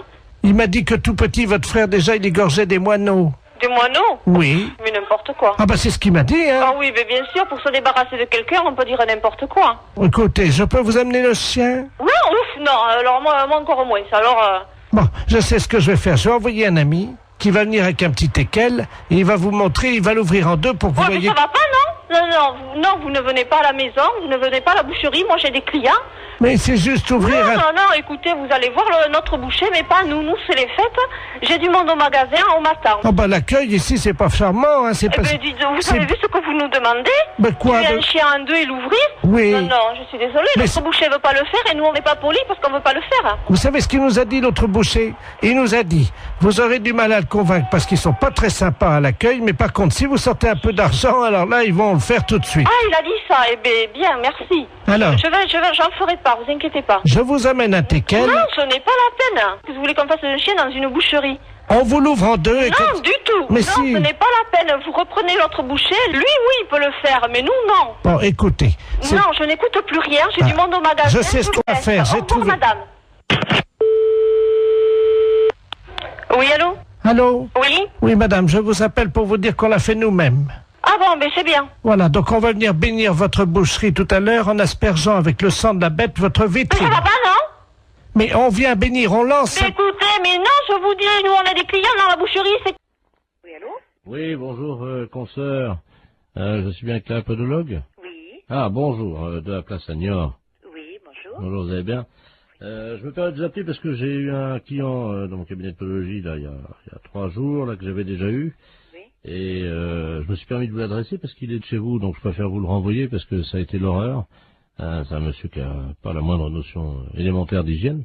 Ah. Il fait qu'il est allé avec des pieds, mais vous pouvez même pas imaginer. Ah, pourtant, ça se voit de moins en moins, ça, quand même. Écoutez, c'est simple, pendant 3 jours, on n'a pas pu utiliser la salle d'attente. Ah, mais c'est un beau cadeau pour vous. Bah écoutez, moi je me suis permis de vous l'envoyer parce que là c'est pas possible. On a désinfecté, vaporisé, on a tout fait avec la secrétaire, vous pouvez pas imaginer. Pendant 3 jours. Comment il s'appelle? Ledoux Robert. Ledoux Robert. Il va vous appeler parce qu'il vient de m'appeler, j'ai dit que je pouvais plus, quoi. Et... Oh, c'est gentil, je vous remercie beaucoup. Ah oui. Un beau cadeau. Écoutez, je suis désolé, mais bon. Bon, c'est juste des soins à faire? Écoutez, ben pour tout vous dire, ça fait 3 fois qu'il vient, on n'a pas pu encore regarder. Attendez, moi j'ai perdu des clients en consultation quand même. Des gens qui étaient dans la salle d'attente. Voilà. Parce qu'apparemment, c'est pas un cadeau, donc bon, je vais voir. Je préférais vous prévenir. D'accord, bah c'est gentil quand même. Voilà. Merci beaucoup. Bon courage. Merci, c'est gentil. Merci à vous, bonne journée, au revoir. Oui, allô? Oui, bonjour, docteur. C'est bien le pédologue? Oui, podologue, oui. Ah, voilà, très bien. Dites-moi, je voulais vous passer vous voir aujourd'hui. Vous êtes monsieur? Robert Ledoux. Oui, c'est complet pour 15 jours. Moi, je n'ai pas de place avant 15 jours. Ah, mais écoutez, si je viens juste vous les montrer entre 2 clients... Ah non, non, c'est pas possible, là. Mais pourquoi?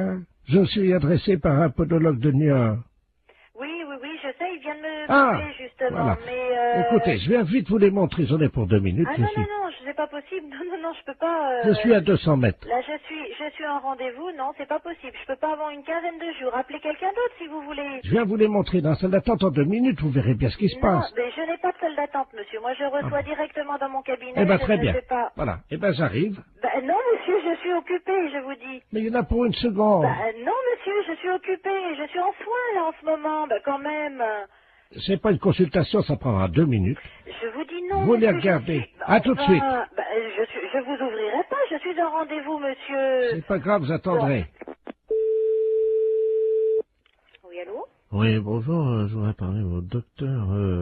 Oui, c'est moi-même. bonjour madame, je sais pas si vous m'entendez bien parce que je suis en voiture, hein, je suis taxi, là, je vous amène un client, mais alors... Non, ben j'en veux pas. Vous me le ramenez, c'est monsieur Ledoux? Oh là là. Bon, ben non, moi j'en veux pas, je viens de la voir, je lui ai raccroché au nez. Écoutez, je sais pas si vous m'entendez parce que là je suis obligé de me pincer le nez, Oui. je roule avec les C'est 4... bien pour ça que j'ai été prévenue d'avance par un collègue de Niort. Il arrive de Niort, ce monsieur. On me l'a présenté et j'ai refusé de le prendre. Et là, il veut absolument venir. Je lui ai dit que j'étais occupée, je ne veux pas le recevoir. Mais non, moi, Vous le ramenez chez lui. Hein. Je peux plus travailler de la journée, là. Ah ouais, non, mais c'est affreux. Attendez, il est à l'arrière de ma voiture, là, vous savez, j'ai une vitre, moi, entre... C'est affreux. Il est derrière, là. J'ai été obligé d'ouvrir les 4 vitres et le toit ouvert. Lui, il a refusé. Il y a des clients dans sa salle d'attente, le podologue de Niort, ils ont fui. Il a perdu des clients à cause de lui. Mais attendez, au feu rouge, les gens sentent au feu rouge, ils traversent pas. Non, eh ben vous... Je suis suis navrée, vous le ramenez chez lui, moi j'en veux pas. Attendez, ben oui, mais alors, qu'est-ce que je vais lui dire, moi, parce que... Eh ben, vous lui dites que vous pouvez pas faire la course et vous le ramenez chez lui, hein. Mais il n'y a pas un autre podologue Eh ben, vous l'emmenez où vous voulez, mais moi j'en veux pas. Oh, attendez, je descends de ma voiture, vous permettez? Ouais. Attendez, je tiens pas à l'intérieur, attendez. C'est hallucinant. Nouveau service France Télécom. Allô? Madame, avez-vous pensé à changer les roues de votre caddie? Caddie Roussel, le dépanneur qu'il vous faut. Caddie Roussel, c'est l'assurance de milliers de kilomètres avec votre caddie. Oui? Votre dentier est maculé de bouts de viande et de gras de saucisson. Qu'est-ce que c'est cette histoire-là? Qu'à cela ne tienne, Desgrippes Chicot est un produit des laboratoires d'Ampourave. Si vous voulez annuler la fonction publicité de votre téléphone, appuyez sur la touche 2. France Télécom à l'appareil. Bonjour madame, vous avez annulé le service publicitaire. Oui, monsieur, qu'est-ce que c'est ce nouveau système-là? C'est un nouveau service publicitaire Ben oui, je m'aperçois, oui. qui vous est offert par France Télécom Oui. et qui vous permet donc de bénéficier des services publicitaires gratuitement. Ah oui, mais moi j'ai pas trop le temps, monsieur, d'écouter ces messages. Eh bien madame, nous sommes d'accord. Alors, c'est pour ça que j'ai choisi d'interrompre cette publicité. Vous n'aurez plus d'appel publicitaire. Voilà. Je vous remercie, monsieur. Je vous en prie. Au revoir. Au revoir, madame. Oui. Bonjour madame, vous avez annulé la fonction publicité. Oui. Savez-vous que vous pouvez en bénéficier gratuitement pendant 1 an? Car France Télécom est à votre service 24 heures sur 24, en partenariat avec Royal Canin. Mais qu'est-ce que c'est cette histoire-là? Royal Canin, l'aliment préféré de votre toutou. Vous avez un chien? Non, j'ai pas de chien. Royal Canin fait le reste. Madame, vous avez abordé le 3e âge sans complexe. Votre dentier est maculé de bouts de viande et de gras de saucisson. Qu'à cela ne tienne, Desgrippes Chicot est un produit des laboratoires d'Ampourave. France Télécom, bonjour, allô? Monsieur? Oui? Oui, mais dites-moi, ça va durer longtemps cette histoire-là? Comment ça? Mais monsieur, ça fait 2 fois que vous m'appelez, ça me dérange dans mon travail, moi je veux pas entendre ça. Alors, c'est ennuyeux ça. Vous appuyez sur la touche 2. Oui, j'ai appuyé, monsieur. Alors, en appuyant sur la touche 2, normalement, vous n'avez plus d'appel publicitaire. Si, monsieur, 2 minutes après, on m'a rappelé, il y a un disque de nouveau qui est repassé. Ah oui, pour vous prévenir que vous aviez... Non, il y a encore la publicité de Royal Canin, etc., etc. Ça me dérange, monsieur, je ne veux pas, moi, être dérangé. Madame. Oui. Vous avez annulé la fonction publicité. Oui. Savez-vous que vous pouvez en bénéficier gratuitement pendant 1 an? Mais ça ne m'intéresse pas, monsieur. Madame, France Télécom est à votre service 24 heures sur 24. Et ceci en partenariat avec Royal Canin. Royal Canin. Mais qu'est-ce que c'est que cette histoire? L'aliment de votre toutou. Comment ça se fait que je suis dérangée comme ça? Monsieur, vous voulez me répondre, s'il vous plaît? Madame. Oui. Avez-vous pensé à changer les roues de votre caddie? Comment dois-je faire pour arrêter cette publicité? Caddie Roussel, le dépanneur qu'il vous faut. Mais qu'est-ce que c'est cette histoire-là? Vous avez appuyé sur la touche 2. Oui. Vous avez annulé la fonction publicité. Oui. Savez-vous que vous pouvez en bénéficier gratuitement? Mais ça m'intéresse pas, monsieur. Pendant 1 an. Bonjour madame, vous avez annulé la fonction publicité. Savez-vous que vous pouvez en bénéficier gratuitement pendant 1 an? Car France Télécom est à votre service 24 heures sur 24 en partenariat avec Royal Canin. L'aliment préféré de votre toutou. Vous avez un chien? Royal Canin fait le reste. Royal Canin, l'aliment qu'il vous faut pour votre toutou. Vous avez tapé 5 fois sur la touche 2. Avez-vous pensé, madame, à changer les roues de votre caddie? Oh, c'est pas possible, ça. Allô? Oui. Oui, madame, excusez-nous encore. Eh oui, parce que vraiment, j'en voyais pas la fin, monsieur. C'est stressant à la longue, hein? Voilà. Parce que, bon, je souhaite que ça ne se reproduise pas, hein? Non, madame, ça y est. D'accord. Vous n'aurez plus de publicité. Eh non. Nous avons enfin réussi à arrêter les publicités, madame. D'accord. Bon, oui. C'est la première fois, hein, monsieur, oui, que je suis dérangée comme ben ça. Voilà. Et figurez-vous, madame, oui. Nous avons arrêté les publicités grâce... Totalement barré, mais après elle part directement à l'asile. Écoute bien.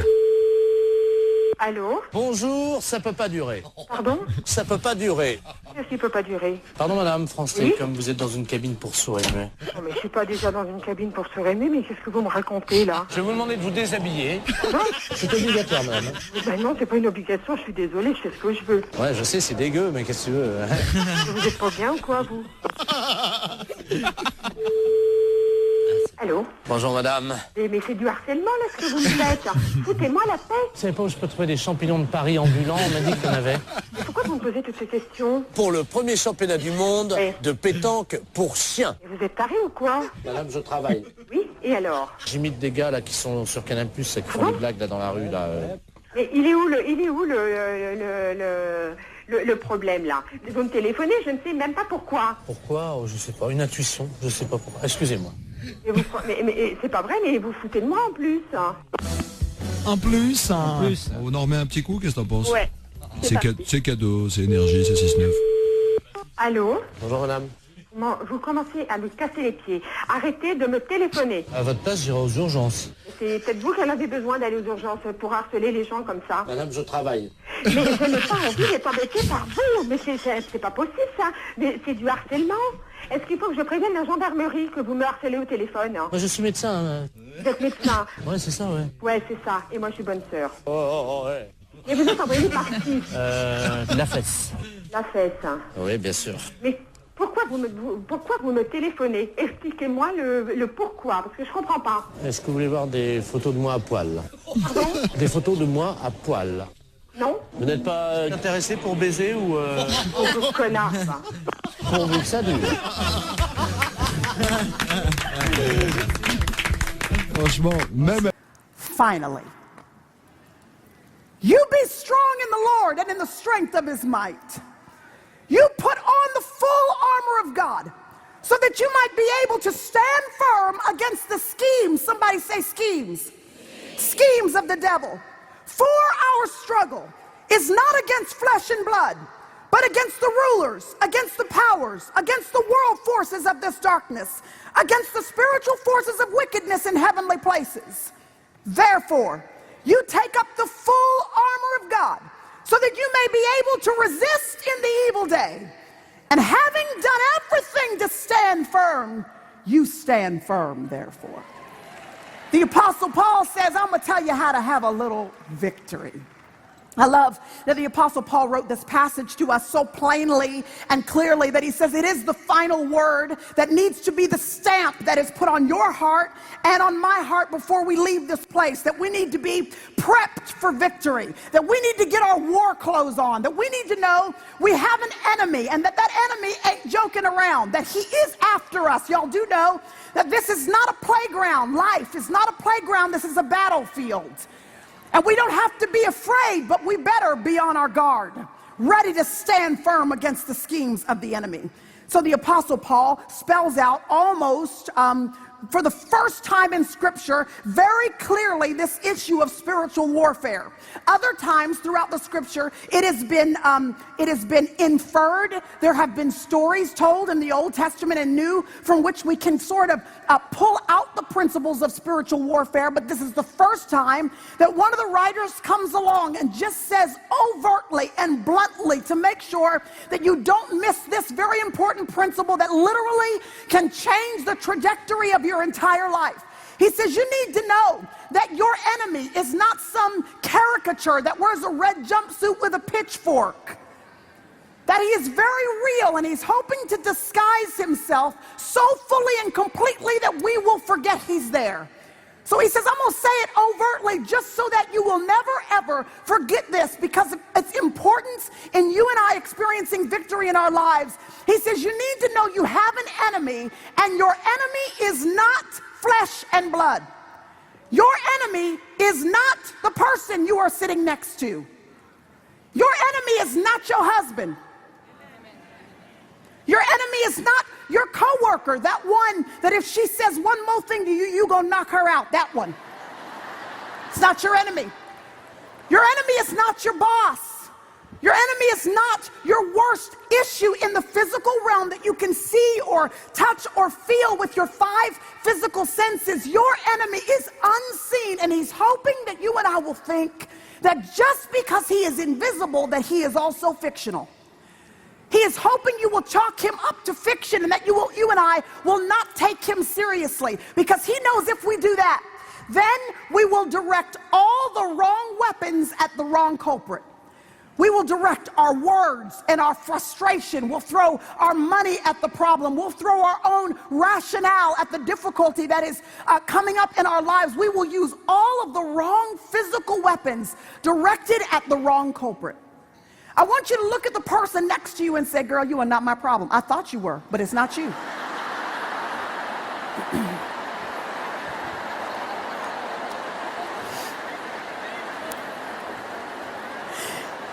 The apostle says it's not her. It's not her. There is an enemy who's trying to stay disguised. And half of the battle is won when you and I just get our eyes off of the physical, the flesh, and the blood, and we place it on the real culprit that is behind the scenes, hoping you will forget he is there.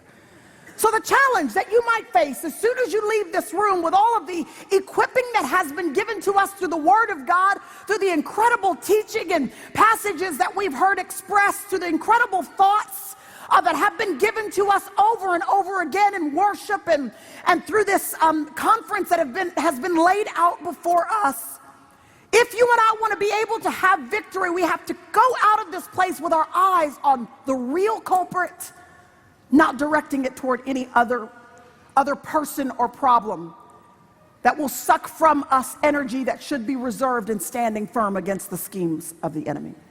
I do like the word that Paul uses, schemes. Somebody say schemes. If I find out that somebody's done me wrong, I mean, I'm gonna be upset, but I can get over that. But if I find out that somebody has been planning to do me wrong, that's a whole nother thing.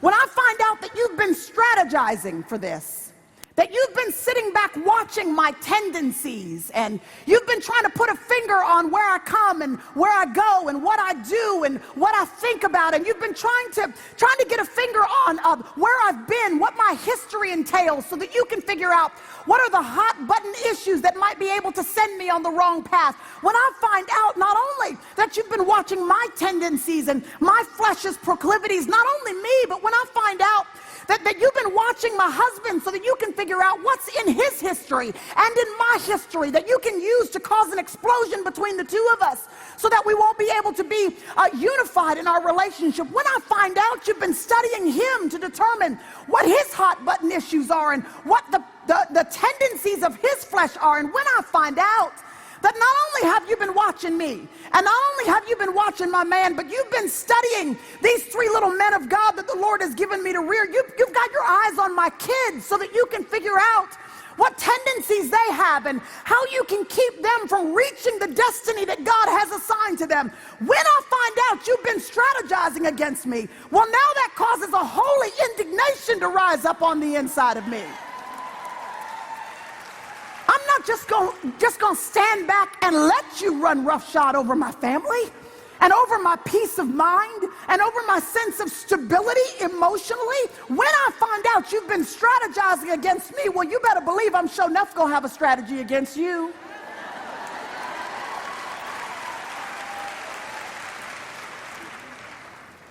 Y'all, we can't mess around with this. That if it's a war that he wants, well, then it's a war he's going to have. That we're not going to just open up the front door and let the enemy come into our homes. That you and I are going to be the gatekeepers that will stand in our doorways and will pronounce the blessing and the truth of God over ourselves and everyone who crosses that threshold.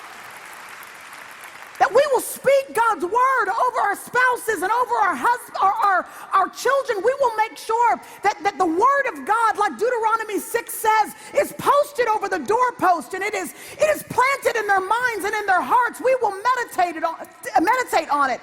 We will know it. We will make sure that the enemy knows he doesn't have any place here. We will go to war for our sense of peace of mind and peace of heart, that he will not be able to just come in and play us for the fool easily. that we will take seriously the weapons of our warfare, that the victory that we have dwelling in this place, we will continue to have when we walk out of these doors in just a few moments. And that we'll continue to make our homes a sanctuary where the presence of God dwells and where the enemy knows he has no opportunity to flourish. And so you and I have to decide to go to war, to decide that the enemy's strategy is not going to be the only strategy on the table, that you and I also are going to have victory in our lives. And the Apostle Paul, he tells us how.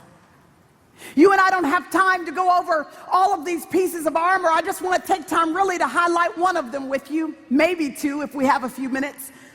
But I just want to tell you that while most people think that there are 6 pieces of armor that the Lord has given us with which to stand firm against the schemes of the enemy, it's not just 6, y'all, really it's 7, because he not only tells us in verse 13 or verse 14 that we need to have our loins girded with truth, and he doesn't just tell us we need a breastplate on called righteousness. He doesn't just say in verse 15 that we need something for our feet, and it's the gospel of peace. He doesn't only say to us in verse 16 that we need a shield called faith, or in verse 17 that we need a helmet called salvation, or a sword of the Spirit called the Word of God. He does not stop there. In verse 18 he says, pray. He says you better pray. If you want any chance of standing firm against this enemy who is scheming against you, you got to be a woman of prayer. It can't be something that you do once a week on Sundays because Pastor Morris is leading the congregation in prayer. I hope that you go to a church where, like Gateway, you have leaders like that who will stand and pray over you. But if the only time you pray is once a week at church, you're going to be in trouble. If the only time you pray is once a year because the Pink Conference, it's time again. If this is the only time that you are on your knees going to war for your family and for your own peace of mind and for your own destiny that the Lord has for you, the enemy knows he's going to run roughshod over you. If Sunday's all that God gets, Monday through Saturday is at the enemy's disposal. And so you have got to decide, I've got to decide that we will not neglect prayer. Because if I were your enemy, one of the main things I would want to do is devalue the significance of some of the most important and powerful weapons that I know you had in your arsenal against me.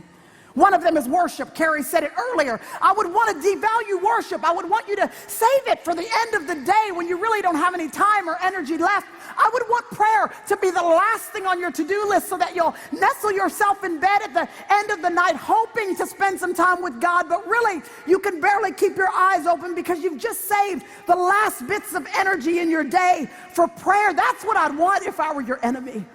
But no, I wouldn't want you to have a war room. I wouldn't want you to have strategies. I wouldn't want you to have intentional prayer. I wouldn't want you to have promises of God that are significant to the areas of our life where we see fingerprints of the enemy's handiwork. I wouldn't want you to be praying according to the promises of God. Because if you get serious enough about prayer, the enemy doesn't stand a chance, and he knows it.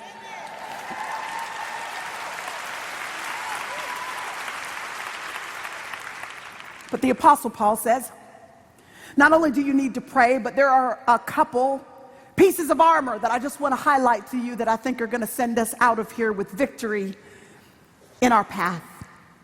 He says in verse 14, having girded your loins with truth. Somebody say truth. Truth. He says you need to gird yourself first of all and foremost with truth. In the first century, Roman soldiers were everywhere. The regular Jewish civilian would see Roman soldiers everywhere, walking the streets, in the store, the places of economy. They would see them everywhere. And so the uniform that a Roman soldier would wear would not be something that would be foreign to them. They would know it specifically. Paul was in prison when he wrote this letter.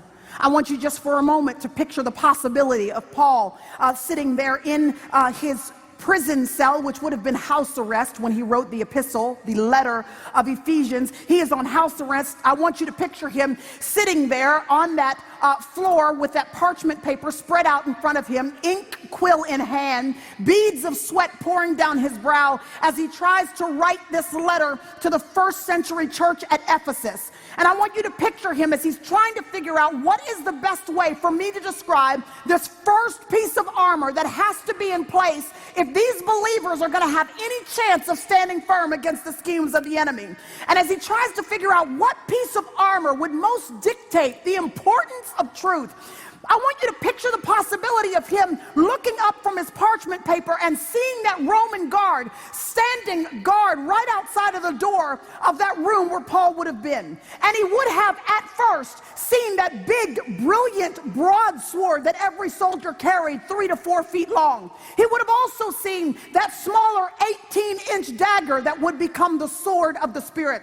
He would see that breastplate that was the majority of the uniform that the Roman soldier wore. He would see that big helmet that the Roman soldier had on most of the time with tall feathers on the top so that people could see them coming from afar off. He would have seen all that more flashy, more obvious pieces of armor that the Roman soldier was wearing. But when he thought about truth, he didn't pick the flashy, he didn't pick the obvious, he didn't pick what would be most easily noticeable from other people. He knew that underneath all of that was a belt.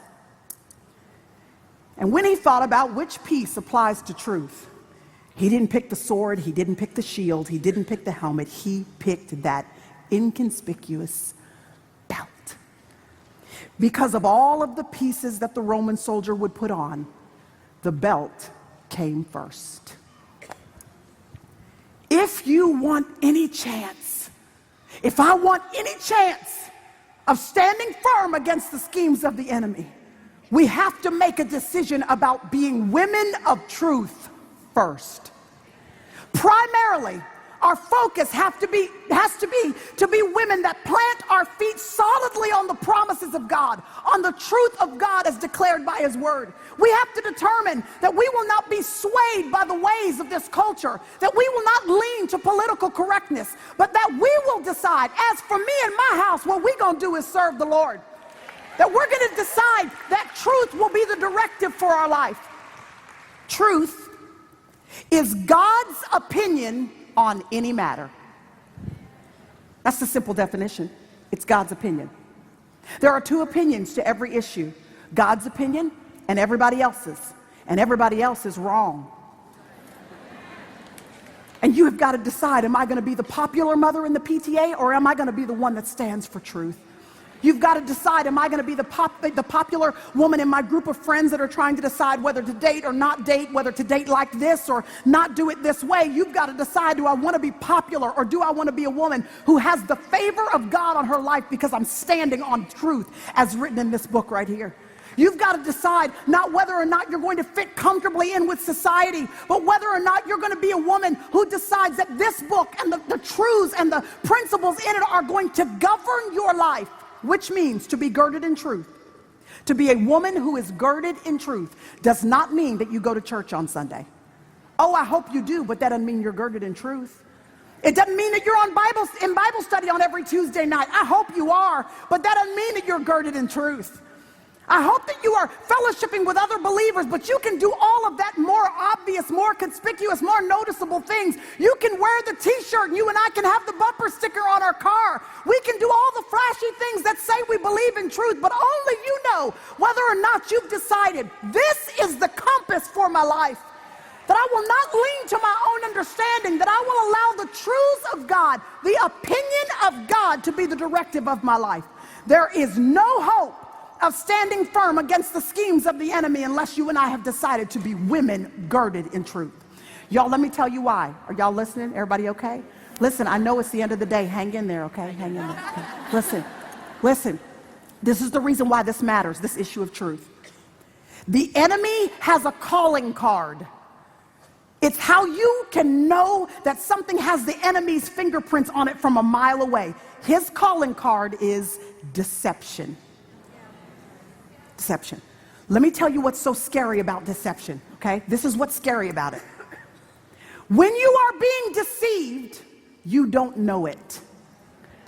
Deception is so scary because embedded within deception seems to be a blinding agent, so that the person that is being deceived has absolutely no idea that they are. They are standing on the edge of a cliff. They are about to take a step, and everybody around them can see, oh my goodness, if she takes that step in that direction, she's going to plummet into despair. But for some reason, the person standing on the edge can't tell. Oh, you've had that happen before. You know of a friend of yours that has been trying to explain to you why this relationship they're about to get in is worth leaving their family for, that it makes complete sense to them, that it's going to be healthy for them, that it's going to make the most sense in the long run for her and for her family, and it just seems completely rational. And while that friend of yours is trying to tell you why that makes sense, your eyebrow continues to lift in more and more confusion, because you can't figure out how they can't see that they are being deceived. Oh, you've had it happen before, that your teenager tried to tell you why they know what's best for their life. And your 15-year-old is trying to explain to you why it's best for her or him to make this choice for his or her future. And there you stand in your 40s or in your 50s or in your 60s looking at your daughter thinking, girl, you don't even know. Anybody know what I'm talking about? And the truth is, we don't even have to look to another person. Because the truth is, most of us, the vast majority of us in this room could just look at ourselves. Because y'all, I got to tell you, there is a whole season of my life that I look back on. In my early 20s, I look back on that season of my life, and I don't even know who that crazy person was back there. That person who allowed those kinds of relationships and who stepped into those kinds of influences and who walked down those kind of paths and who thought those kind of thoughts. I can't even believe that that was me. Anybody grateful for the delivering power of God? Oh, I'm grateful. And sometimes it's not until you stand away from it in hindsight that you look back and see that the grace and the mercy of God brought you out of that foolishness. Sometimes you can't see it while you're in it because deception blinds you. And I know that in a group this size, there are some of you right now who are reeling from the consequences of having been deceived. That right now you are sitting in consequences that you will have to deal with for this year, or maybe for 5 years, or maybe for a lifetime because of a choice you made in a season of deception. And your heart hurts because now you look back and you realize that the enemy was taking you for a ride.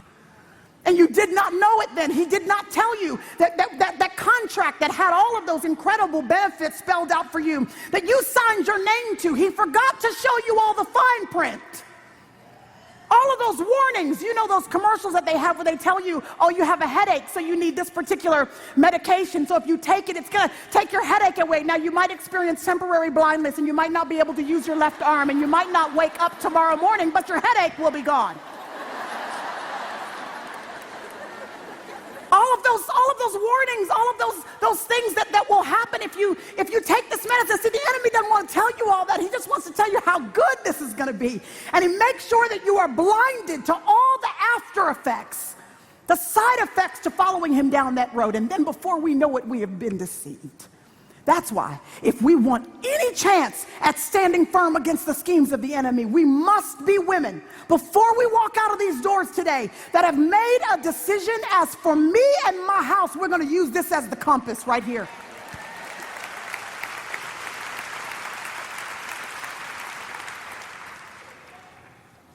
When Jerry and I go through the airport, we travel quite a bit. When we go through the airport, the TSA agents always do the same thing. It doesn't matter how many times that TSA agent has done this that day or throughout his entire career. Every time we go, they say to us, please give us your license.